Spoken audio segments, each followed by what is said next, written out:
నీ ఘనమైన శ్రేష్టమైన ఉన్నతమైన పరిశుద్ధమైన నీ యొక్క బంగారు పాదములకు కృతజ్ఞతాస్తుతులు స్తోత్రాలు వందనాలు చెల్లించుకుంటున్నాం నా తండ్రి.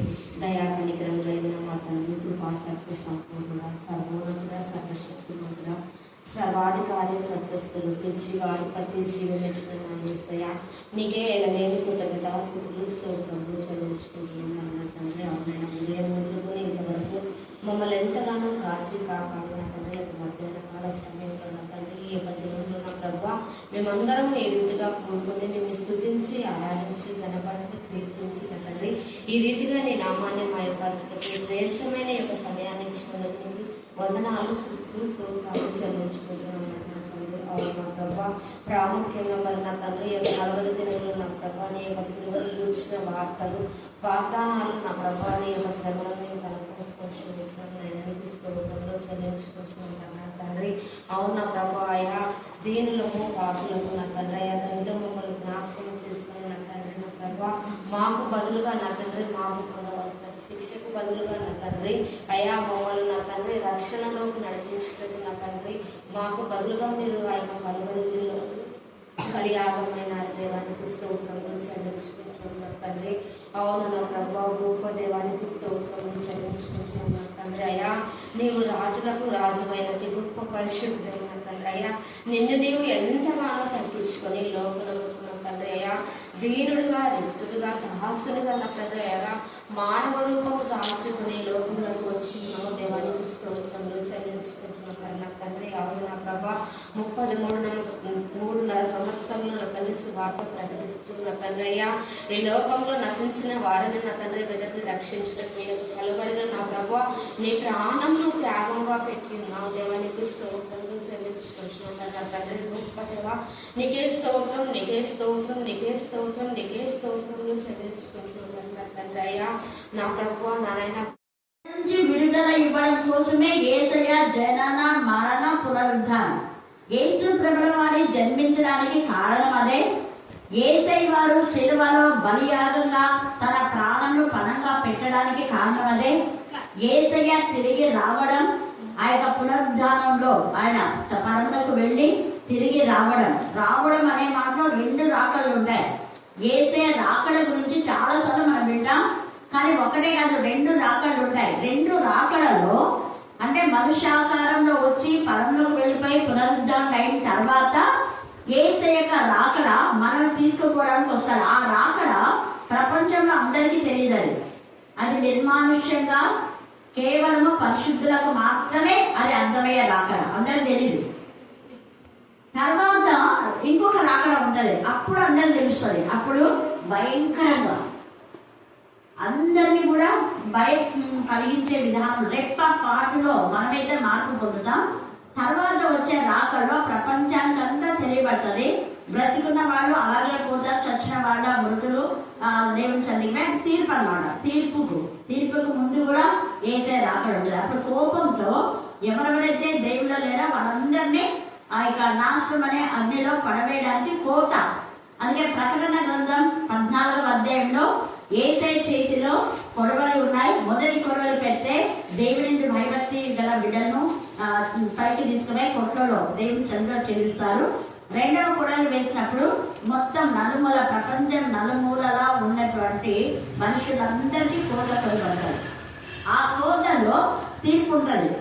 అందుకే ఇక్కడ మనం చూస్తే ఈ చెర అనేది ఏంటంటే యేసు ప్రభుల వారు ఈ చెర నుంచి వారికి విడుదల అనే మాట ఇక్కడ రాస్తున్నారు. అంటే ఆదాము మొదలుకొని యేసు ప్రభుల వారు చనిపోయే వరకు దేవుని యందు భయభక్తి గల బిడ్డలు, దేవునికి ఇష్టమైన బిడ్డలు, దేవుడు ఏర్పరచుకున్న వాళ్ళు, దేవుడు ప్రతిష్ఠించిన వాళ్లకు మరణం అనేది లేకుండా దేవుని యొక్క ఆలోచన. అందుకే జీవవృక్షాన్ని ఉంచాడు.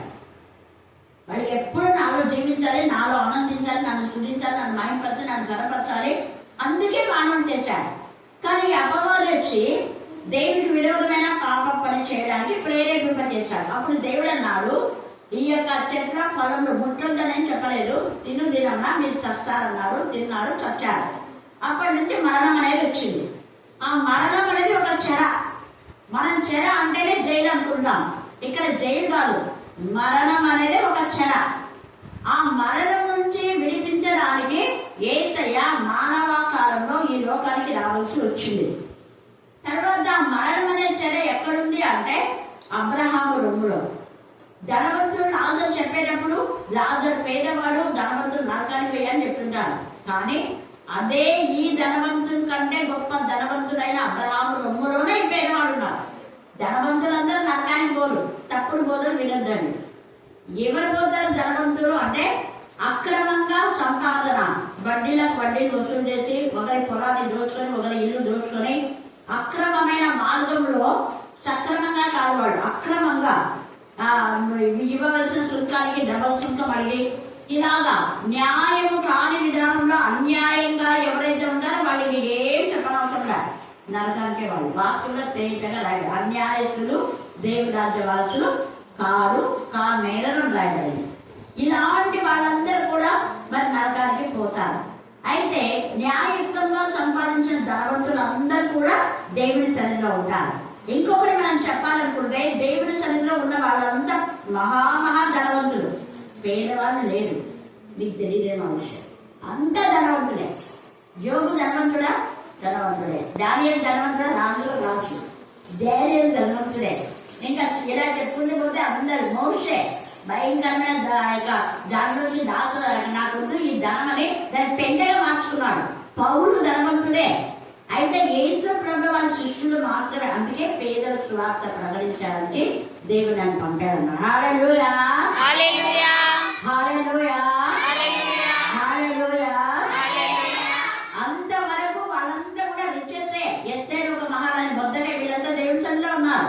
వాళ్ళంతా రాజులు, యాజకులంతా దేవుడి సన్నిధిలో ఉన్నారు. ధనవంతులే వాళ్ళంతా, పేదవాళ్ళు కాదు. కానీ పేదవాళ్ళుగా ఉన్న వారిని ఐశ్వర్యవంతులుగా చేయాలని యేసయ్య వచ్చారు. అందుకని యేసయ్య ధనవంతులను పిలవడా? ఎవరు పిలిచాడు? పేదవాళ్ళని. ధనవంతులు కూడా కొంతమంది పిలిచారు, కానీ వాళ్ళు అక్రమంగా ధనవంతులయ్యి మళ్ళా మామూలు ఆర్డినరీ పీపుల్స్ అయ్యారు. జక్కయ్య లాంటి వాళ్ళు. జక్కయ్య ధనవంతుడే, కానీ యాక్చువల్ గా అతని ధనం అక్రమంగా సంపాదించిన ధనం. కానీ తర్వాత నార్మల్ స్టేజ్కి వచ్చాడు, ఇంకా ధనవంతులుగా లేడాడు. అట్లాగా ధనవంతులను గద్దె దింపేవాడు మన యేసయ్య. అందుకని బీదలకు సువార్త ప్రకటించారు అంటే స్టార్టింగ్ లోనే ఇది మొదట బీదలకు అన్నాడు కదా. ఆయన చెర నుంచి విడుదల అంటే పేదరికం నుంచే మనం విడుదల చేయడానికి. పేదరికం అనేది ఒక చెర, అప్పుడు అనేది ఒక చెర, ఆర్థిక సమస్య ఒక చెర, అనారోగ్యం అనేది ఒక చెర, వేదన రోదన కన్నీరు దీర్ఘకాల వ్యాధి నుంచి ఒక చెర.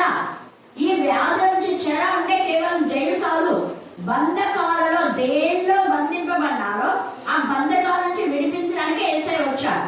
పేదరికం అనేది ఎలాగ చెరనో మొట్టమొదట యేసయ్య పిలిచింది పేతురు వీళ్ళను, యోహాను వీళ్ళని. ఎందుకు వీళ్ళని ముందు పిలిచారంటే వాళ్ళు చేపలు పడుతున్నారు కదా. జగదే కుమారుడు ముందు పిలిచారు, యోహాను యాకోబు చేపలు పడుతున్నారు. వాళ్ళు చేపలు పట్టే వాళ్ళు పెద్ద ధనవంతులు కాదు. ఇంకా చేపల ఇది గోడలు అవన్నీ వాళ్ళు ధనవంతులు. చేపల వ్యాపారం చేసేవాళ్ళు చాలా ధనవంతులు. వీళ్ళు ఊరికే పొట్టగుడి కోసం ఆ ఇంటి పోషణ కోసమే చేపలు పట్టి అమ్ముకొని జీవనం చేసేవాళ్ళు కొందరు ఉంటారు.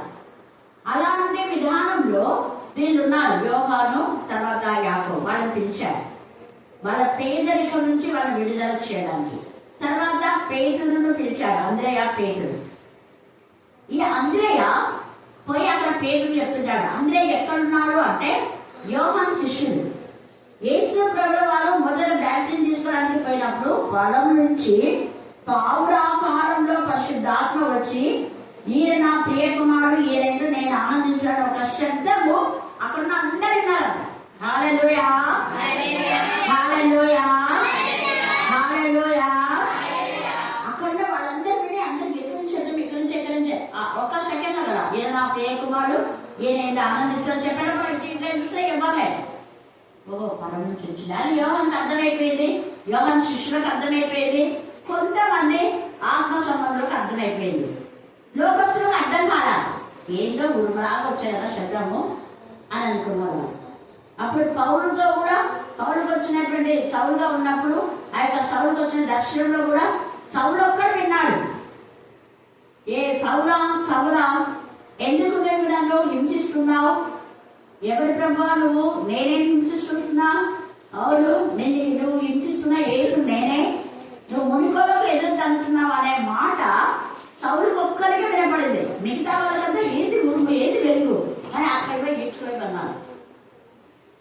సౌలు యేసు ప్రభుతో మాట్లాడి యేసు ప్రభు వాడు అన్నని దగ్గరికి వెళ్ళు, నేను అన్ని జనులకు కోసం ఏర్పాటు చేసుకున్నా, అదంతా దేవుడితో సంభాషణ చేసే వరకు వాళ్ళు కళ్ళు తెరవల, వాళ్ళు అలాగే ఉన్నారు. తర్వాత ఇది అయిపోయాక వాళ్ళకి మెలకు వచ్చింది, ఇక్కడ సౌలు నడుద్దామంటే కళ్ళు కనపడుతున్నారు, గుడ్డోడు అయిపోయినాడు. అందుకే ఇక్కడ గుడ్డివాడికి కన్నులు ఇవ్వడానికి కూడా అని మాట్లాడుతుంది. గుడ్డివాడికి చూపును అంటే ఈ లోక సంబంధంగా గుడ్డివాడైపోయిన ఈ యొక్క మరి లోక సంబంధంగా గుడ్డివాడైన వాళ్లకు ఆత్మ నేత్రం చెప్పడానికి లోక సంబంధంగా వాళ్ళ కళ్ళు ఉన్నాయి, ఆత్మీయ గుడితనం. అలాగే లోకానుసారంగా కొంతమంది గుడ్డి వాళ్ళు కూడా ఉంటారు, వాళ్ళు కూడా కళ్ళు తెరవడానికి రెండు విధాలు. కళ్ళు లేని వారికి కళ్ళు తెరవడానికి, ఆత్మీయమైన కంటి లేకుండా గుడ్డితనంగా ఉండడానికి, లోక మర్యాదలు అనుసరించే వాళ్ళ కళ్ళు తెరవడానికి, రెండు విధాల తెరవడానికే యేసయ్య ఈ లోకానికి వచ్చాడు. ఆయన యొక్క జనన మరణ పునరుద్ధానం అందుకే చెరలో ఉన్న వారికి విడుదల. గుడ్డితనం అనేది ఒక చెరలో మనకి ఎప్పుడు అలా లైట్ అయ్యారు, చీకటి అప్పట్లో, ఇప్పుడు ఉన్నాయి, ఇప్పుడు కరెంట్ ఉంది. అప్పుడు ఇళ్లలో దీపాలు పెట్టినాక చెరసాల పెట్టరు, రాత్రి వల్ల వాళ్ళ చీకట్లో ఉండాల్సిందే. హల్లెలూయా హల్లెలూయా హల్లెలూయా. చెర అన్నది ఒక చీకటి, గుడ్డితనం అనేది ఒక చీకటి. అలాగనే కొంతమంది మానసికంగా కుంగిపోయే మానసిక రోగులు, అప్పట్లో మానసిక రోగులు చాలా ఎక్కువ, మధ్య చాంద్రంతో ఉండే వాళ్ళని కూడా చీకటి గదిలో వేసేవాళ్ళు. దురాత్మలు చేతిబడి మాంత్రిక శక్తులను కూడా బయటకు వచ్చి బీభత్సం చేస్తారని ఒక గదిలో వేసి తాళం వేసేవాళ్ళు, ఒక తలుపు తెచ్చి అక్కడ అన్నం లోపలికి పెట్టేది. అలాగా ఈ చెర నుంచి సమాధుల్లో లైట్స్ ఉండవు, సమాధుల్లో ఉన్న వాళ్ళు కూడా ఒక చెర, వాళ్ళందరికీ విడుదల చేయడానికి యేసయ్య వచ్చాడు, విడిపించాలని నాకు తెలుసు. ఇక్కడ కూడా ఈ చేపలు పట్టే వాళ్ళ పేదరికం నుంచి విడిపించడానికి వాళ్ళని పిలిచాడు. అప్పుడు అంద్రేయ పోయి పేతురుతో చెప్పాడు. ఆ అంద్రేయ వాళ్ళ అన్న పేతురు తమ్ముడు. పేతురు నీకు తెలుసా, ఒక ఆయన అంత ఎట్లున్నా అంటే యోహాను ఆయన ఇద్దరు ఒకటే ఉన్నారు, కాకపోతే యోహా కొంచెం పెద్ద కనపడతాడు, కానీ పేరు మాత్రం ఇద్దరిని వెలుగు చుట్టుదాకా ఉందిరా. కానీ ఆయన అందరి బాధ్యం తీసుకున్నారు, ఆయన దగ్గర ఒక ప్రత్యేకత రాపిస్తాం. ఆయన బ్యాప్టిజం తీసుకుంటుంటేనే పైనుంచి ఒక స్వరం వినబడింది, ఈయన నా ప్రియ కుమారుడు, ఈయన ఎందుకు నేను ఆనందిస్తున్నాడు, అది దేవుడే మాట్లాడినట్టు అనిపించింది నాకైతే అన్నాడు. అందులో చెప్తుంటే నేను ఇంకా పూర్తి కాదా, అప్పుడే ఏసయ్య చదువుతున్నాను, అందులో నేను చెప్పరా, అందులో ఈయన చూడు. అప్పుడు వెంటనే ఏసయ్య అన్నాడు, పేతురు నా పేరు తెలుసుకోవాలి, నీకు చేపలు పడుతున్నావా, రా నేను మనుషులు బట్టి జాబు చేస్తాను. కాబట్టి వెంటనే అసలు పేదలు అంటేనే అవ్వడం పడేస్తున్నారు ఇద్దరు, అందరే పేదలు ఇద్దరు. నేను మనుషుల బట్టే జాబులో నేను చేస్తాను, చేపలు అమ్ముకొని తినే పరిస్థితి వద్దు మీకు. అప్పుడు అంటాడు తర్వాత పేదలు, తర్వాత ప్రభువా మేము అన్నదమ్ములను అక్కజలను భార్యను పిల్లలు అందరినీ వదిలేసి వాళ్ళ పోషణ ఏం చూడలేదు, మిమ్మల్ని వెంబడించాం కదా, మరి మాకేంటి ప్రభువా అంటే వెంటనే ప్రభు నమ్మి, పేదలు నీకేమన్నా తక్కువైంది కదా, ఏం తక్కువ కాలేదు ప్రభు అన్నాలే. నువ్వు చేపలు పట్టినప్పుడు ఉండే దాంట్లో ఇప్పుడు అన్ని తృప్తిగా స్పెషల్ పోతున్నావు కదా, ఎవరు చూడ మనకి ఎక్కడ పిలిచి పెడుతున్నారు, మనం ఏం అడగకుండా వాళ్ళని కూడా ఎక్కడ అరేంజ్ చేస్తున్నా. మగ్దలేనే మరి మాత్రం పెద్ద రిచ్ ఫ్యామిలీ, ఆమె ఇంట్లో లాజర్ మాత ఇంట్లో, తర్వాత జక్కయ్య ఇంట్లో, ఎంతమంది ఇళ్లలో యేసు ప్రభు గారికి భోజనాలు అరేంజ్ చేస్తున్నారు, వద్దంటే అరేంజ్ చేస్తున్నారు. ఇంకా మిగిలినవన్నీ యేసు ప్రభు ఇక్కడ రాయబడాలి, కానీ అక్కడ మిగిలినవి ఎవరు పంపిస్తున్నారు తెలుసా మీకు, ఎవరు పంపించున్నారు? ఇంకా బీదలకు, ఇంకా ఈ 12 మంది శిష్యుల యువతకు దీన్ని పరిచయం చేస్తున్నారు కదా. ఇప్పుడు సలోమి జబదయి ఇద్దరు కలిసి ఇద్దరు కుమారులు ఇక్కడ ఇచ్చేస్తున్నారు కాబట్టి వాళ్ళు కూడా ఇంటికి పోతున్నాయి. తర్వాత పేదలు, వాళ్ళు కూడా పేదలే కదా. ఇక్కడ వీళ్ళు వచ్చిన వీళ్ళ నుంచి నష్టం రాకూడదు, ఎంత ప్రేమ చూడండి. దేవుడి పని వీళ్ళు చేస్తున్నప్పుడు వాళ్ళ ఫ్యామిలీస్ సఫర్ కాకూడదు. అదే మా నాన్న కూడా ఆలోచన. ఏమనేవాడంటే నాన్న ఎప్పుడు గుళ్ళో బాగా వస్తాయి కానీ కాంతలు కానీ పేద పాస్టర్స్ ఉన్నారు, వాళ్ళకి ఇవ్వరు. ఎంతమంది కాలి నడకన పోయి మురికి వాడల్లో, కొండల్లో ఎక్కడెక్కడుంటే ఎక్కడ సువార్త చేరువ చేస్తున్నారు. వాళ్ళకి ఇవ్వరు. వాళ్ళకు ఎక్కడ పేదగా ఉంటే వాళ్ళకి ఎవరైతే డబ్బులు ఇస్తారో వాళ్ళకి ఇస్తారు. అవును కదా, కొంచెం పేదగా కాస్తున్నారు, వాళ్ళని తీసుకొచ్చి ఇక్కడ వెళ్దాంలే అంటారా? అనరు. అది చెయ్యాలి. అప్పుడు ఎప్పుడో సరిగా కానుకలు అంటే అప్పుడు కూడా బాగా సమృద్ధిగా ఇచ్చేవారు. కాకపోతే వాళ్ళు కోరుకున్నారు కాబట్టి నాన్న వచ్చేవారు. కానీ మిగతా పాస్టర్స్ ఎంతమంది గుళ్ళకి రావాలనుకుంటే పోటీలు, ఆ పోటీలు పెట్టకూడదు. నేను పోటీలు పెట్టకుండా ఏ పాస్టర్ ఫ్యామిలీ మరి తక్కువ ఇదిగా ఉన్న పేదరికంగా వాళ్ళు పెయ్యండి, బాగుంటుంది. గుళ్ళు వాళ్ళు ఇస్తారని అందరూ తెలుసు, టెక్నికల్ వాళ్ళు ఇస్తారని తెలుసు. అందుకనే నాన్న ఒకటి చేసి మీరు దీంట్లో ఉండద్దని ఫీల్డ్లో అది కౌలు పెట్టాలి. 25,000 కౌలు, 50 తిని కాదు ఊరికి 6 చూస్తే అది పోతుంటారు. అప్పుడు పేదోడే, వాళ్ళ నాన్న చనిపోయినారు, పేదోడే మంచిగా సేవలు చేస్తున్నారు. 25 సంవత్సరాలు. ఇంకా వేరే పాస్టర్ రాలే. హల్లెలూయా, హల్లెలూయా, హల్లెలూయా, హల్లెలూయా, హల్లెలూయా, హల్లెలూయా. అట్లా సంఘాలకు దైవజనులు పంపేటప్పుడు చూసి చేస్తే అది న్యాయం. యేసయ్య న్యాయం చేయించాం. వీళ్ళు సేవ చేస్తున్నారు కాబట్టి వీళ్ళ ఫ్యామిలీని నలిగిపోకూడదని ఎక్కడ ఏది మిగిలితే వాళ్లకు, పేదవాళ్లకు, తల్లిదండ్రులు లేని వాళ్ళకు, విధవరాళ్లకు. అందుకనే ఇక్కడ లూకా సువార్తలో కూడా అదే మాట రాస్తున్నారు. చాలా మంది పేదవాళ్ళు ఉన్నారంట, కానీ ఆ పేదవాళ్ళ దగ్గరికి అంతా కూడా ఈ యొక్క ఏరియా పోలేదంట. చూడండి 4వ అధ్యాయము 26వ వర్షం చదవండి. లూకా 4:26. 3 ఏళ్ళు 6 నెలలు ఆకాశం మూయబడి దేశమంతటా గొప్ప కరువు సంభవించినప్పుడు ఇశ్రాయేలులో అనేక మంది విధవరాలు ఉన్నారు. చాలా మంది ఉన్నారు విధవరాలు. కానీ ఆ విధవరాలంతా ఈ విధవరాలాగా పేదలు కాదు. వాళ్ళ విధవరాలైనా ఎంత కొంత వాళ్ళకు స్తోమతుంది. కానీ ఈమెకి ఇంకా అదేగా లాస్ట్ ఇంకా వేరే లేదు. అందుకని ఈమె దగ్గరికే ఎలీషా ప్రవక్తను పంపి ఆమెకు కొరత లేకుండా కరువు నుంచి విడిపించాం. అలాగనే కుష్ఠరోగులు చాలా మంది ఉన్నారు. వాళ్ళందరి దగ్గరికి వెళ్ళి కుష్ఠరోగం బాగైతుందని చెప్పరా, కానీ వాళ్ళందరూ కూడా ఈ యొక్క నయమాన్ని మునిగిన నదిలో మునిగినారు. కానీ ఎవరికి కుష్ఠరోగం పోలే. ఈ నయమానుకే ఎందుకు కుష్ఠరోగం పోయిందంటే అక్కడ దేవుడిని బయటకి ఒక చిన్నది ఉంది, చిన్న దాన్ని బట్టి ఈయన కుష్ఠరోగం పోయింది. హల్లెలూయా, హల్లెలూయా, హల్లెలూయా, హల్లెలూయా, హల్లెలూయా, హల్లెలూయా. ఇక్కడ ఈ విధవరాలు దేవుని ఎందుకు భయభక్తి కలిగింది. ఒకటి, ఆమెకు ఉన్నప్పుడు అందరికీ సమృద్ధిగా ఇచ్చింది ఆమె. అందుకని ఇతరులకు మనం సహాయం చేస్తే మన కరువులో దేవుడు మనకి ఇస్తాడు.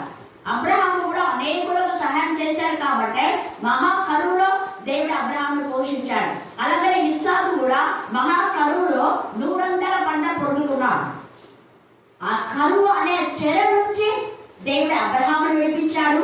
కరువు అనే చెర నుంచి ఇస్సాకును విడిపించాడు. ఇక్కడ ఈ విధంగానే కరువు అనే చెర నుంచి దేవుడు విడిపించాడు. ఇవన్నీ చెర. ఈ చెరలో ఉన్న వారికి సమృద్ధి అయిన భోజనం ఉండదు, ఆకలితో అలమటిస్తా ఉంటారు. అందుకనే చెర నుంచి విడుదల పొందడానికి బీదలను దేవుడు కటాక్షించాడు. బీదలకు వార్త ఇక్కడ 12 మంది శిష్యులు, వాళ్ళంతా మరి పెద్ద రిచ్ పీపుల్స్ ఏం కాదు, అంతా పేదవాళ్ళే. అందుకనే వాళ్ళని యేసయ్య పిలిచాడు. పిలిచి వాళ్ళని గొప్ప దేవునికి మహిమకరంగా ఆత్మీయ ఐశ్వర్యంతో వాళ్ళని నింపాడు. హల్లెలూయా, హల్లెలూయా, హల్లెలూయా, హల్లెలూయా, హల్లెలూయా, హల్లెలూయా. వాళ్ళు పేదవాళ్ళు అనడానికి ఇంకో కారణం ఏంటంటే యేసు ప్రభు పునరుద్ధారణై పైకి వెళ్ళిన తర్వాత వాళ్ళకి ఇంకా సోర్స్ అప్పటి నుంచి అయితే యేసే పంపిస్తున్నారు. సమృద్ధిగా ఉంది. ఇంకా మనకు తిండి పెట్టారమ్మా కొంత మళ్ళీ మనం చేపలు పడ్డానికి పోయినాను. అదే చేపలు పట్టడానికి పోయినప్పుడు యేసయ్య అన్నాడు, నువ్వు మళ్ళీ చేపలు పెట్టడానికి వచ్చాను, పిల్లల రండి, ఇదిగో నేనే మీకోసం రొట్టెను చేసి చేపలు కాల్చి వాళ్ళకి పంచిపెట్టారు. దైవజనుడు అంటే అలా ఉండాలి, చేసి పెట్టేవారుగా ఉండాలి. హల్లెలూయా, హల్లెలూయా. పంచి పెట్టేవారుగా ఉండాలి. ఆయన చిన్నవాడు 5 గంటలు 2 చేపలు తెచ్చిస్తే నాకు ఆకలి అవుతున్నా ఏసే కొంచెం తిని వాళ్ళకి ఇస్తాను అనలేదు. వాళ్ళందరూ తిని తృప్తి పొందిన తర్వాత యేసు ప్రభు శిష్యులకు 12 అప్పటించి ఆయన ఏదో తింటారు. హల్లెలూయా, హల్లెలూయా, హల్లెలూయా, హల్లెలూయా, హల్లెలూయా. దైవజనుడి యొక్క లక్షణం ఇక్కడ యేసయ్య పేదలకు సువార్త ప్రకటించాడు.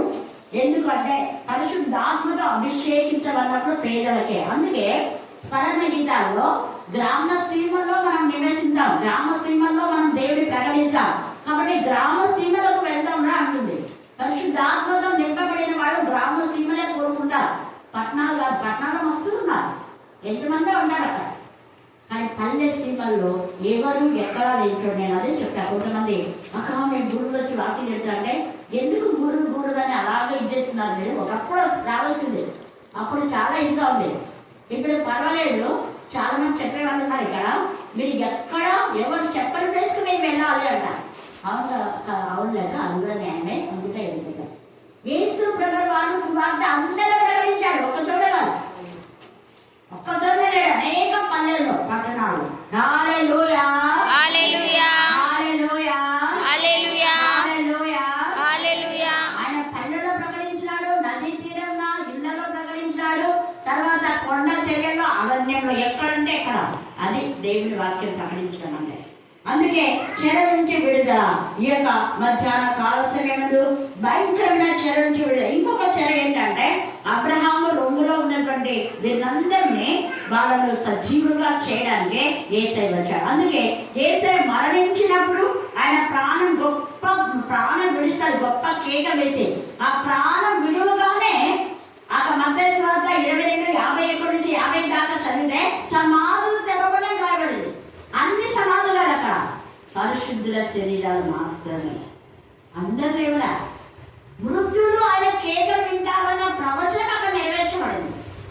మృతులనే అబ్రహాము ఆదాము మొదలుకొని యేసు ప్రభు చనిపోయే వరకు ఉన్నటువంటి ప్రభునందు ఉన్న మృతులు, మళ్ళీ మిగతా వాళ్ళు లేదా. దేవుని యందు భయభక్తి కలిగినటువంటి మృతి అయిన వాళ్ళు యేసయ్య స్వరాన్ని ప్రాణం విడువగానే ఆయన కేక భూమి కింది భాగంలోకి వెళ్ళి ఇక మీ యొక్క చెర నుంచి మీరు మరణం నుంచి విడుదల పొంది మీరు సజీవులుగా లేపబడతారు అని కేక వినబడింది. ఆ కేక్ వేశాడు ఆయన. ఇక్కడ కేక రాయబడింది అంతే. ఆ కేక్ ఏంటంటే ఇదిగో నేను వచ్చేస్తున్నా, నేను ఇంకా చెరలో ఉన్నాను, నీకు విడుదల, మరణం నుంచి విడుదల జీవంలోకి నడిపిస్తున్నా అని వాళ్ళని తీసుకొని వస్తాడు. ఆయన రక్తం తీసుకొని పోయి ఆ రక్తం నుంచి వాళ్ళకు విడుదల ఇచ్చి మరలా ఈ ఆత్మలన్నీ తీసుకుపోయి ఆ రక్తము ఆ చేతిలో ఒక గిన్నె, కుడి చేతిలో రక్తం గిన్నె తీసుకుపోయి తండ్రి దగ్గర పెట్టి, తండ్రి ఇదిగో నా రక్తం కాల్చని వెళ్ళిపోతాడు. కాబట్టి వీళ్ళకి ఎప్పుడు మరణం లేదు, నా రక్తం సజీవమైనట్టుగా వీళ్ళు సజీవులు అని దేవునికి చెప్పి ఆ తర్వాత వచ్చి శిష్యులు కనిపడతారు. అందుకే మధ్యలో నన్ను ముట్టుకోడు అంటారు. ఇది పెద్ద హిస్టరీ. అందుకనే ఈ యొక్క మధ్యాహ్న కాల్సినందు నీకున్నటువంటి బంధకాలు విడిపించడానికి యేసయ్య వచ్చాడు. అక్కడ మన మరణం నుంచి మన నిత్య జీవంలోకి నడిపించడానికి యేసయ్య శిలువ బలియాగం. యేసయ్య ఎందుకు శిలువలో ఇంతగా తన యొక్క బాధను అనుభవించవలసి వచ్చింది అంటే, అలాగా శిలువ యాగం చేయకపోతే, శిలువలో ఆయన శరీరం బలి కాకపోతే ఈ అబ్రహాము రొమ్ములో ఉన్న మృతులకు సజీవులుగా అయ్యేవాళ్ళు కాదు. ఆ తర్వాత ఇంకా ప్రభువులందరూ నిద్రించే అందరికీ ఇంకా సజీవులే. అది ప్రకటన 14:13. ఇక్కడ వీళ్ళ తీసుకుని అక్కడ పెట్టాడు. అక్కడ పరదేశ్ అనేది ఉంది. అందుకే నేనే నువ్వు నాతో కూడా ఎక్కడ ఉంటావు? పరదేశంలో ఉంటావు. అది పరదేశం. అప్పుడు అబ్రహాంలో అందరు యేసు ప్రభువు ఆ దొంగ అందరు అక్కడికే వెళ్ళారు. అక్కడి నుంచి మళ్ళీ యేసు ఆ పరలోకంలో తీసుకుపోయి ఒక ప్రదేశం, పరలోకంలో చాలా ప్రదేశాలు ఉంటాయి, దాంట్లో ఒక ప్రదేశంలో వీళ్ళున్నారు. హల్లెలూయా హల్లెలూయా హల్లెలూయా హల్లెలూయా హల్లెలూయా హల్లెలూయా. కాబట్టి ఈ యొక్క మధ్యాహ్న కాల సమయమందు మనం దేవునికి ఇష్టంగా, దేవుని యందు భయభక్తి కల వారుగా దేవునికి లోబడితే నువ్వు పేదదానివైనా నువ్వు ఐశ్వర్యవంతురాలే. నువ్వు పేదదాని కాదు. యేసయ్య సువార్త ప్రకటించే వాక్యమే ఐశ్వర్య, యెహోవా ఆశీర్వాదమే ఐశ్వర్య. నీ అప్పుల ఆర్థిక సమస్యలనే చెర నుంచి ఆయన విడిపించడానికే వచ్చాడు. ఆయన మార్గము సత్యం జీవం. ఏంటా మార్గము అంటే సోర్స్ విడుదల చేసే మార్గం. నువ్వు ఒకరిపైన ఆధారపడకుండా సత్య మార్గంలో, జీవ మార్గంలో, నీతి మార్గంలో, న్యాయ మార్గంలో నువ్వు నడిస్తే నీకున్న కొంచెమైనా దేవుడు ఆశీర్వదిస్తాడు. పిడికెళ్ళి విత్తనం ఏ చుట్టూ విత్తువాడు సంతోషంగా అంతా ఏం చేస్తాడ పనులు మోసుకొని వస్తాడు. నీ కన్నీరు ఆయన చూస్తున్నాడు. ఈ విధురాలు ఎప్పుడైనా ఎవరైనా వస్తారని ఆమె ఎదురు చూడాలి. కానీ ఆమె దేవుని భయభక్తి కలిగి ఉన్నందున అక్కడికి ఆమె ఆత్మీయ స్థితి ఎలిషా ప్రవక్త అక్కడికి వచ్చేలా దేవుడు ద్వారం తెరిచాడు. ఆత్మ అక్కడికి ప్రేరేపింప చేస్తుంది. అలాగనే కందా లేకుండా నపుంసకులు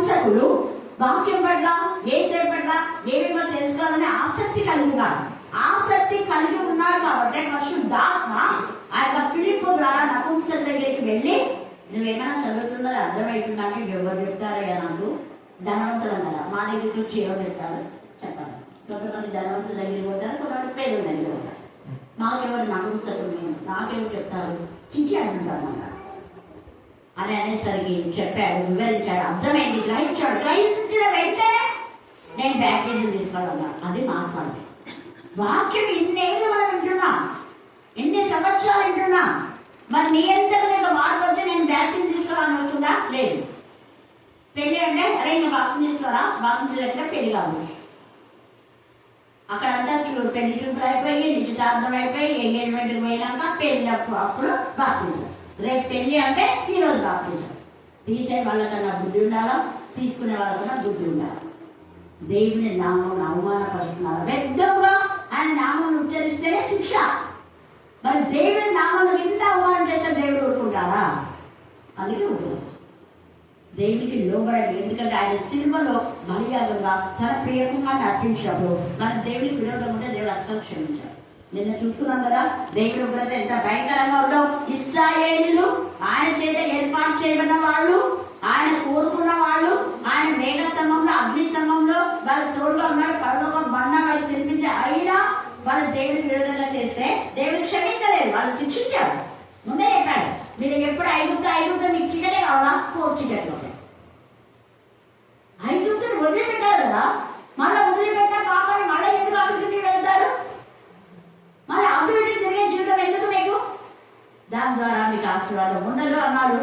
వాడు తిరుగుబాటు చేశాడు. యెహోవా మాటలు ఇర్మియా చెప్తే, నువ్వంతా మాకెప్పుడు చూడు చాలా ఎత్తుంటావు, మాకెప్పుడు ఇట్లనే ఎత్తుంటావు అన్నారు. పోయినారు, శిక్ష పొందుకున్నావు. హెచ్చరిక చేస్తే దాన్ని స్వీకరించాలి. ఇక్కడ యోహాను కూడా హెచ్చరిక చేశారు. అక్కడ హేరోదు రాజు, నువ్వు నీ యొక్క అన్న భార్యతో పాపం చేస్తున్నావు, చేసే తప్పు కాదా అన్నాడు. అప్పుడు చతుర్థాధిపతిగా ఉన్నాడు. ఇక్కడ 3వ అధ్యాయం 19వ వచనంలో, అయితే చతుర్థాధిపతి అయిన హేరోదు చేసిన సకల దుష్కార్యాల నిమిత్తము అతని సోదరుని భార్య అయిన యెహెరోదియా నిమిత్తమును యోహాను అతన్ని గద్దించినందుకు. తప్పులు చేస్తే గద్దించాలని దేవుని పిల్లల యొక్క లక్షణం. ఖండించడానికి, బుద్ధి చెప్పడానికి, హెచ్చరించడానికి దేవుని లేఖలు తగి ఉన్నాయని మొదటి తిమోతి 3లో తేటగా రాయబడింది, 4లో కూడా. అందుకనే ఇక్కడ గద్దించారు. పరిశుద్ధాత్మ ఉండే వాళ్ళు తప్పలేం చేయరు. ఖచ్చితంగా తప్పును తప్పుగా గద్దిస్తారు, ఖండిస్తారు, బుద్ధి చెప్తారు. వాళ్ళు విననే వినకపోనే. ఇర్మియా అలాంటి కోపం చెందినవాడే, యెషయా అలాంటి కోపం చెందినవాడే, యెహెజ్కేలు, దానియేలు, దావీదు వీళ్ళందరూ అలాగే గద్దించారు. గద్దించినందుకే వీళ్ళ కోపం. అప్పుడు గద్దించినందుకు చెరసాలలో వేశాడు. ఆ చెర నుంచి దేవుడు విడిపించాడు యోహాను మరణం అయినాడని వాళ్ళు అనుకున్నారు, కానీ యోహాను పరమున దేవుని సన్నిధిలో ఉన్నాడు. ఈ చెర నుంచి విడుదల చేశాడు. హల్లెలూయా, హల్లెలూయా, హల్లెలూయా, హల్లెలూయా, హల్లెలూయా, హల్లెలూయా. ఈ మధ్యాహ్నం ముందు నీకున్న బంధకాలన్నిటి నుంచి దేవుడు నేను విడిపిస్తాడు. మనమంతా కూడా వాళ్ళు వీళ్ళు చెప్పింది ఆ అన్ని కట్టడలు ఏమి దేవుడికి విరోధమైన విధాలుగా ఆక్షేపం పెడుతుంటారు. వాటన్నిటి నుంచి దేవుడు మనం విడిపించాడు ఒక చెర నుంచి. అందుకనే ఇక్కడ మాట్లాడుతున్నట్టు గుడ్డి వారికి చూపును, వాళ్ళ కన్నులు ఇవ్వడానికి కూడా. అందుకే అపవాది క్రియ నయపరచులనే యేసయ్య శిలువ యాగం అన్నమాట. అపవాది కొందరికి పుట్టు గుడ్డివాడు అవుతారు. కొందరు అంటాడు వీడు పాపం చేసినాడా, వాళ్ళ పిల్లలు పాపం చేసినాడా. ఎందుకు వీడు గుడ్డివాడైనాడు అంటే వాడు దేవుని మహిమ కోసమే గుడ్డివాడుగా ఉంటాడు. దేవుని మహిమ కోసమే కొంతమందికి అమ్మ వైఖరం వస్తుంది. హల్లెలూయా, హల్లెలూయా, హల్లెలూయా, హల్లెలూయా. దేవుని మహిమ కోసమే కొందరు దేవుడు పిలుచుకున్నాడు. అక్కడ దావీదు యొక్క మొదటి కుమారుడు చనిపోతాడు, కారణం దేవుని మహిమ కొరకే. దేవుని మహిమ కొరకే. దావీదు పాపం చేశాడు, అయినా కూడా బత్షెబ పాపం చేయలేదు కదా. కానీ దావీదు చేసిన పాపంలో పాలుభాగస్తున్నారు. కానీ ఇక్కడ బత్షెబ ఎంత కుంగిపోతుంది. అప్పుడు బత్షెబతో దేవుడు మాట్లాడు, నువ్వు చేసిన తప్పు కాదులే, కానీ దేవునికి ఇంకా శ్రేష్టమైన కుమారుని ఇస్తాడు. హల్లెలూయా, హల్లెలూయా, హల్లెలూయా. కాబట్టి మధ్యాహ్న కాల సమయమందు దేవుడు మనల్ని బంధకాలు పాపమని క్షరించి ఆయన విడిపించడానికి ఆయన ఇష్టపడుతున్నాడు. అలాగనే ప్రకటన 20వ అధ్యాయం 13 నుంచి 15 దాకా చదవండి. ప్రకటన 20:13 నుంచి 15 దాకా. సముద్రం తనలో ఉన్న మృతులను చూడండి, సముద్రము ఒక చెర, ఆ సముద్రంలో మృతులు ఉన్నారంట. అందుకని సముద్రం తనలో ఉన్న మృతులను ఏం చేస్తుంది? అప్పగిస్తుంది. తర్వాత మరణంను పాదాల మరణం అనేది ఒక చెర, ఆ మరణము పాతాళలోకం అనేది ఒక చెర. వాటి వశంలో అపవాది క్రియలు రాయపరచడానికి ఏసై వచ్చాడు. అపవాది పోయి అక్కడికి పెట్టుకుంది. అక్కడ అపవాది ద్వారా ఎంతమంది అయితే చంపబన్నారో వాళ్ళు కూడా తీర్పు ఉంటుంది. దేవుడికి వాళ్ళు విరోధంగా చేయకపోయినా ఒకవేళ అపవాది క్రియలు దేవుడికి సగం అలా ఉంటే వాళ్ళకు తగిన విధానంలో దేవుడు తీర్పిస్తారు. అందుకనే అక్కడ పాతాళ లోకంలో బిలంలో మరణము, మృతుల లోకము, పాతాళ లోకంలో పడవేయబడతారు. ఇంకా మరణం అనేది ఉండదు. శాశ్వతంగా మరణంలో సంపూర్ణ నాశనం చేయడానికి యేసయ్య శిలువ బలియాగం. యేసయ్య శిలువ బలియాగం ద్వారా మరణం అనేది చచ్చిపోయింది. మరణం అనేది మరణించింది. ఇంకా అది లేదు. హల్లెలూయా, హల్లెలూయా, హల్లెలూయా, హల్లెలూయా. అలాగనే 20వ అధ్యాయం 7 నుంచి 10 దాకా చదవండి. 7 నుంచి 10 దాకా. 1000 సంవత్సరములు గడిచిన తర్వాత 1000 సంవత్సరాలు గడిచిన తర్వాత సాతాను తానున్న చెరలో నుండి అపవాదిని సాతాను తాను నుంచి చెరలో నుంచి విడుదల. అంటే దేవుడి సర్వశక్తి మంతుల్లో అపవాదిని చెరలో వేయడానికి ఆయనకి అధికారం ఉంది. వారిని చెర నుంచి విడిపించడానికి దేవుడికి అధికారం ఉంది. దేవుడికి విరోధంగా ఉన్న వాళ్ళని చెరలో దేవుడే బంధిస్తారు. దేవుడిని భయభక్తి గల వాళ్ళు దేవుడే చెర నుంచి విడిపిస్తారు. అదక్కడ హల్లెలూయా, హల్లెలూయా, హల్లెలూయా, హల్లెలూయా. ఈ యొక్క సిద్కియాలు దేవుడికి విరోధంగా చేస్తారు కాబట్టి చెరలోకి వెళ్ళిపోతారు. అలాగే చెరలో ఉన్నటువంటి ఇర్మియా, ఏ ఇర్మియా అయితే ప్రవచించాడో సిద్కియా దేవుడి మాట వినకుండా వ్యతిరేకించినందువలన సిద్కియా చెరలోనికి పోతాడు. చెరలో ఉంచుని ఉంటాడు ఇర్మియా. చెరలో ఉన్న ఇర్మియాకు విడుదల. హల్లెలూయా, హల్లెలూయా, హల్లెలూయా, హల్లెలూయా. హల్లెలూయా. ఈ యొక్క మధ్యాహ్న కాల సమయంలో దేవుడు సర్వ అధికారాన్ని మనం గుర్తించాలి. అపవాదిని బంధించడానికి విడిపించడానికి ఆయనకు మాత్రమే. మరణ బంధకాల నుంచి మనం విడిపించి సజీవులుగా సర్వశక్తులు మనకున్నాడు. అందుకే ప్రకటన 12:3 కూడా ఎప్పుడైతే ఏసై కేక వేశారో ఆ యొక్క వారి పరలోకం నుంచి అపవాది వారి అనుచరులందరూ కింది పడతారు. వాళ్ళందరూ తీసుకుపోయి చెరలో బంధిస్తారు. కాబట్టి మృతులు ఆయన స్వరాన్ని వింటారు. మరి యొక్క ఎఫెసీ 4:12 కూడా ఆరోహణమైన వాడు భూమి కింది భాగంలోకి వెళ్ళదని అర్థం ఇచ్చుతున్నది కదా అంటారు. అంటే కింది భాగంలోకి వెళ్ళి అక్కడ ఉన్నటువంటి చెరలో ఉన్న వారిని తీసుకొచ్చి విడిపించి దేవునికి శాశ్వతమైన జీవాన్ని వాళ్ళకి ఇచ్చాడు. ఈ యొక్క మధ్యాహ్న కాలశందు మనకున్న చెర నుంచి దేవుడు విడిపించాలి. వ్యాధి అయినా, దీర్ఘకాల వ్యాధులైనా, అప్పుడైనా, ఆర్థిక సమస్యలు, ఏ సమస్య అయినా కూడా. తాగుడు అనేది ఒక చెర, డ్రగ్స్ అనేది ఒక చెర, వ్యభిచారం అనేది ఒక చెర, పాపం అనేది ఒక చెర, అక్రమం అనేది ఒక చెర. ఈ యొక్క చెరలో అనవసరంగా సుంకాన్ని ఎక్కువ వసూలు చేసేది ఒక చెర. ఆ చెర నుంచి జగ్గని దేవుడు విడిపించాడు. వ్యభిచారం అనే చెర నుంచి మగ్ధులైన మరి విడిపించాడు. రాహబు ఆ చెర నుంచి విడిపించబడింది. స్వతంత్రత అయిపోయి ఇశ్రాయేలు మధ్య జీవించినాడు. హల్లెలూయా, హల్లెలూయా, హల్లెలూయా, హల్లెలూయా. పాపపు చెర నుంచి విడిపించిన మగ్ధులైన మరియను అపోస్తలికగా యేసు ప్రభువు వారి శిష్యులకే బోధించమని యేసయ్యే పంపించారు. అందుకనే దాన్ని ప్రకటించే స్త్రీలు గొప్ప సైన్యంగా ఉన్నారు అన్నారు. దేవుడు ఈ లేఖన భాగం దీవించి ఆశీర్వదించున్నారు. సన్నిధానములకు బలింపబడిన గొర్రెల రక్తానికి మరొకసారి వందనాలు స్తుతులు స్తోత్రం చెల్లించుకుంటున్నాం. దేవ అనేకమైన ఆటుపోట్లో, శోధనలో, వేదనలో, రోదనలో కూడా దేవుడు కనికరించి నా ప్రభా ఐశ్వర్య నెల్లూరుకు జాయిన్ చేయించారు. దేవ నా ప్రభా ఆమె మెడిసిన్ పీజీ శరీరాన్ని తోడుగా వచ్చి ఆ వాతావరణం చనిపోయేలాగా మేక కృపాస్థానం దయచేసి ప్రార్థిస్తున్నాం. అలాగే డాక్టర్ నా ప్రభా బ్రెస్ని మీరు జ్ఞాపకం చేసుకుని నా ప్రభా శ్రీకాకుళంలో దేవ ఒంటరిగా నా తన నిశ్చితమైన ఆవిడ కూడా క్యాన్సర్ దగ్గరలోనే కావడానికి మార్గం చాలా చేయడానికి ప్రార్థిస్తాం. రేచర్ టీచర్ నా తల్లి వారి యొక్క స్టూడెంట్స్ రేపటి దినాన ఇంగ్లీష్ ఎగ్జామ్ లో నా తల్లి మీ నామంలో మీ రక్తంలో ఘనమైన విషయాన్ని మీరు ఇస్తున్నారు. అందుకు వందనాలు స్తుతులు స్తోత్రం చెల్లించుకుంటున్నాం. దేవా దీవెన టీచర్ నా తండ్రి ఆమె సబ్జెక్ట్ లో వాళ్ళ విద్యార్థులకు మీ జ్ఞానం వివేకం దయచేది కాక. అలాగనే ఎంఈఓ నా ప్రభ నా తండ్రి దేవా మా తండ్రి విజయం అని మీరు కనికరించి ఆమె మా ప్రభ స్క్వాడ్ గా వెళ్ళుచుండగా న్యాయయుక్తంగా నా ప్రభ నా తండ్రి అక్కడ దేవ నా ప్రభ పరిశీలించడానికి మీ జ్ఞానాన్ని వివేకాన్ని మీరు దయచేయడం ప్రార్థిస్తున్నాం. స్తోత్రం దేవా ఇన్విజిలేటర్స్ కూడా నా తండ్రి దేవా నీకు విరోధమైన విధానంలో అవినీతి చేయకుండా జ్ఞానం కలగచ్చమే ప్రార్థిస్తున్నా. అలాగనే డాక్టర్ మా తండ్రి భావన మీరు జ్ఞాపకం చేసుకుని ఆమె వేదన రోదన ఏంటో మీకు సమస్తం తెలుసు ప్రభా. మరి దూర ప్రాంతంలో ఒంటరిగా నా తండ్రి చిన్ని కుమార్తె తను ఉండగా దేవా మీ యొక్క నామంలో మీ రక్తంలో దాన్ని కండు క్యాన్సర్ కావాలని ఎంతగానో ప్రయత్నిస్తుంది. ఆమె ప్రయాసం ప్రభునందు వ్యర్థం కాకుండా మీ కృపాసం దాయిచేయండి. చిన్న కుమారుడు కనికరించండి, కృప దాయిచండి, కృప దాయిచండి, కృప దాయిచండి, కృప దాయిచండి, కృప దాయిచండి ప్రార్థిస్తా. దేవా మీరు కృప కనికరంగా తండ్రివని మీ సన్నిధిలో మొరపెడుతున్నాం. దాన్ని స్తోత్రం. అలాగే నా తల్లి దేవా నాగమ్మ మేడమని మీరు కనికరించి వాళ్ళ హస్బెండ్ తండ్రి అద్భుత రీతిగా నా తల్లి మీరు స్వస్థత ఇచ్చారు. అన్న నా ప్రభ నా తల్లి ఈ రోజు డిశ్చార్జ్ అయిన విధానం బట్టి కూడా మీకు వర్ణాలు స్తోత్రం చెల్లించుకుంటున్నాం. దేవా సహోదరు వీరన్న అన్యులైనప్పటికీ వర్తించే విశ్వాస నమ్మకత దేవా చక్కగా నడవగలుగుతున్నారు. నా తల్లి పవన్ కు అక్కమ్మకం మించిన భారము బాధ్యతను బట్టి మీకు వర్ణాలు స్తోత్రం చెల్లించుకుంటున్నాం. అలాగే నా ప్రభ నా తండ్రి రీసెంట్ గా దేవా నా తండ్రి మ్యారేజ్ అయినటువంటి నా తండ్రి డాక్టర్స్ వారిద్దరిని కూడా నా తండ్రి పబ్బులు బట్టి వాడు నా తండ్రి మరి వారి పేరు నా ప్రభ మాకు తెలియదు కానీ జ్ఞాపకం చేసుకుంటున్నాం. మీ నామం మీ రక్తం ప్రకటించండి. దేవ వారి ప్రార్థన చేయమని చెప్పిండగా దేవ నూతనంగా వివాహమైన వారిని మీరు ఆస్వాదించండి.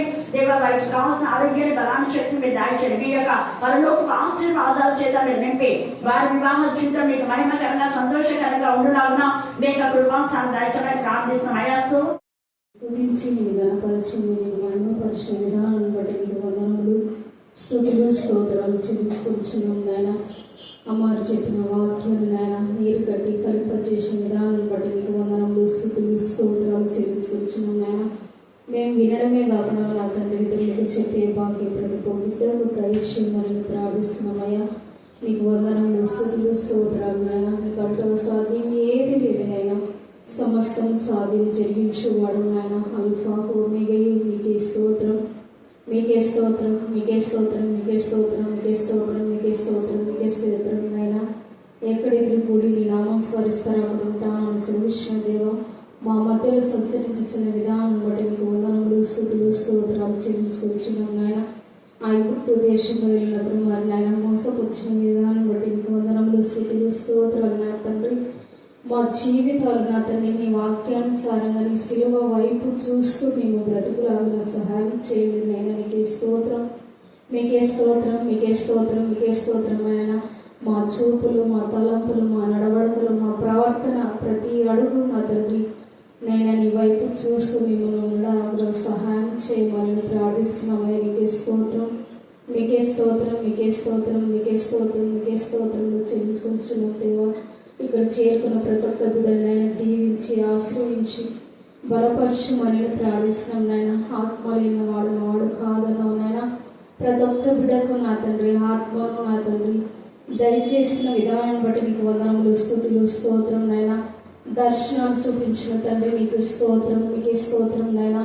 నాయన మా చేయి ఎప్పుడు నాయన పట్టుకునే ఉన్నారు ప్రభా, కానీ మేము విడిచిపెట్టి వారంగా ఉన్నాం ప్రభా. నీకు స్తోత్రం నైనా. మా చేయి ఎప్పుడు నేను చేయి పట్టుకొని నా తండ్రి మమ్మల్ని నడిపిస్తున్న తండ్రి నీకు వందనములు స్తుతులు స్తోత్రాలు చెల్లించుకుంటున్న ప్రభా.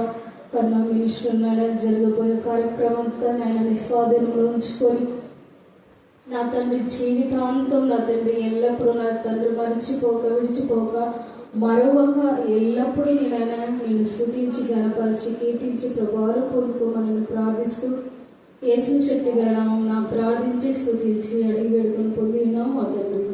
ఆమేన్.